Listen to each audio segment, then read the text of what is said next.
বিসমিল্লাহির রহমানির রহিম। Hello viewers, আসসালামু আলাইকুম রহমতুল্লাহ বারাকাতুহু। আমার আপু ও ভাইয়ারা কেমন আছেন? আশা রাখছি যে যেখানেই আছেন সুস্থ আছেন, ভালো আছেন। প্রতিদিনের মতো আরেকটা রেসিপি নিয়ে হাজির হয়ে গেলাম। দেখেই বুঝে যাচ্ছেন, হ্যাঁ, লুকোনোর কিছুই নেই। যেহেতু আপনাদের জন্য এই রেসিপিটা করেছি, তার জন্য শেয়ার করছি। নতুন আলু ও শীতের নতুন আলু ও মটরশুঁটি দিয়ে আজকে তেহারি রান্না করব, তার জন্যই সেটা আপনাদের সাথে শেয়ার করতে চলে আসছি। এখানে আমি তেহারি যেরকম ছোটো বুটি করা থাকে সেই রকম আমি করে নিয়েছি, আর সাথে 2টা নল্লি ছিল, আর এটা হলো গরুর গোস্ত, তাই নিয়ে নিয়েছি। আর যেই পাত্রটা রান্না করব সেটা চুলো জ্বালিয়ে এবং পরিমাণ মতো তেল দিয়ে এখানে দিয়ে দিলাম কিছু আস্ত মশলা, তেজপাতা, দারচিনি, লবঙ্গ, ছোটো এলাচ, বড় এলাচ দিয়ে একটু ভেজে যখন নাকি ঘ্রাণটা বার হয়েছে তখনই দিয়ে দিলাম আধা কাপের পেঁয়াজ কুচি। তা পেঁয়াজ কুচিটা দিয়ে বেশ কিছুক্ষণ নেড়ে চেড়ে লাল করি নেই, কিন্তু অনেকক্ষণই চুলার আঁচটা মিডিয়ামের চাইতে একটু কমিয়ে রেখে তারপরে দিয়ে দিলাম এখানে পেঁয়াজ বাটা। তাই পেঁয়াজ বাটাটা কিন্তু আমি পাটায় একটু সামান্য বেটে নিয়েছি, এই যা পুরো মিহি করিনি। তারপরে দিয়ে দিলাম কাটা মাংসগুলো দিয়ে এখন এই পেঁয়াজ আর তেলের সাথে আস্ত মশলার সাথে অনেকক্ষণ নিয়ে একটু ভেজেছি।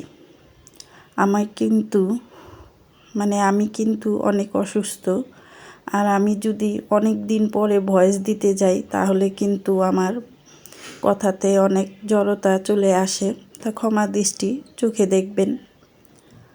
যাই হোক, কথা বলতে বলতে কিন্তু আমি মাংসটা ভেজে নিয়েছি। আর এখানে এই যে দেখতেই পাচ্ছেন, আমি টেবিল চামচ, মানে আমার ডাইনিংয়ের যে টেবিল চামচটা থাকে তরকারির, সেই চামচটা দিয়ে আমি 3 চামচ এখানে আদা রসুনের পেস্ট দিয়ে দিয়েছি। আর দিয়ে দিয়েছি 250 গ্রামের মতো টক দই। এখানে আমার 3.5 কেজির চাইতে একটু বেশি মাংস হবে, এই নল্লি দুটো সহ। আর হলো এখানে দিয়ে দিলাম মরিচের গুঁড়ো, দিয়ে দিলাম ধনিয়ার গুঁড়ো, দিয়ে দিলাম হলো জিরার গুঁড়ো। এগুলো সব কিছুই হলো মেজারমেন্ট কাপের যে টেবিল চামচ, সেই টেবিল চামচ মেপে। আর দিয়ে দিলাম এখন এই পর্যায়ে 1 টেবিল পরিমাণ পোস্তর দানা আর 1 চা চামচ জায়ফল জয়ত্রী বাটা দিয়ে আবারও সব কিছু ভালো করে মিশিয়ে নিচ্ছি। এখানে হয়তো আমার কথাতে আর কাজের সাথেও একটু গরমিল হতে পারে, কেননা এই ভিডিওটা অনেক আগের থেকেই করা ছিল, কিন্তু আমি অনেক অসুস্থতার কারণে আমি ভিডিওতে ভয়েসও দিতে পারছি না, আর আপনাদের সাথে নিয়মিত হতেও পারছি না। যাই হোক, আমার হয়তো কণ্ঠটা দেখে আপনারা বুঝিয়ে গেলেন।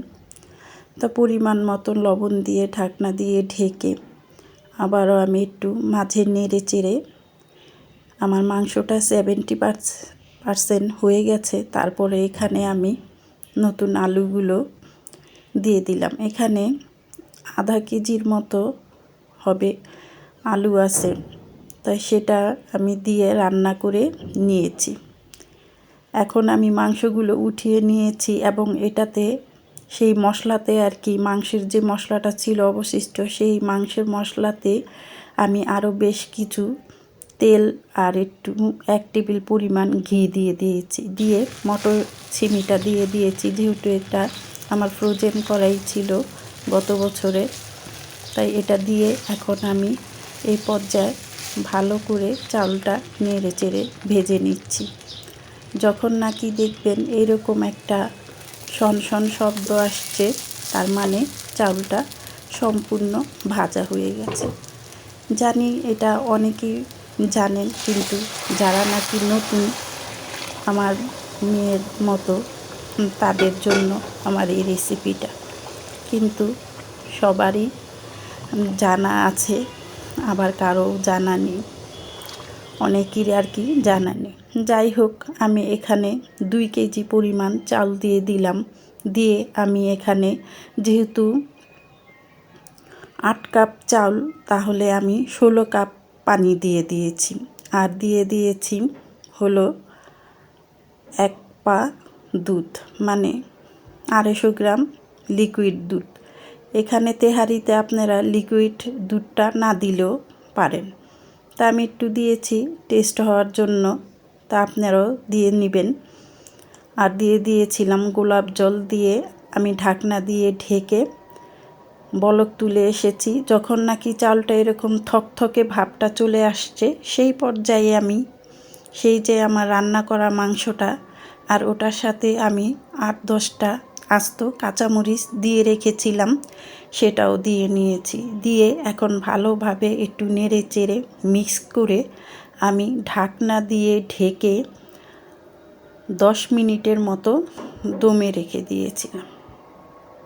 কোনো নতুন আপু ভাইয়ারা যদি আমার রেসিপিটা আপনাদের কাছে ভালো লেগে যায় বা আপনাদের কোনো কাজে আসে, তাহলে অবশ্যই সাবস্ক্রাইব করে আমার পাশে থেকে যেতে পারে। তাই দেখুন, আমার রান্নাটা কিন্তু হয়ে গেছে। আর এই সময় আপনার ভাইয়া আমার পিছে দাঁড়িয়েছিল। উনি ডাইনিংয়ে ছিল, মানে ড্রয়িং আর ডাইনিংটা আমার একই সাথে, টিভি দেখছিল। তো উনি এসে বলল এত সুন্দর ঘ্রাণ চলে আসছে, তার জন্য আমি চলে আসলাম।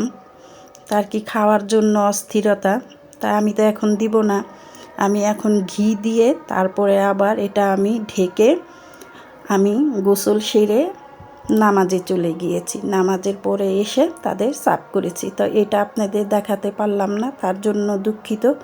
আর এতক্ষণ পর্যন্ত আমার ভিডিওটা দেখার জন্য অসংখ্য ধন্যবাদ। আল্লাহ হাফেজ।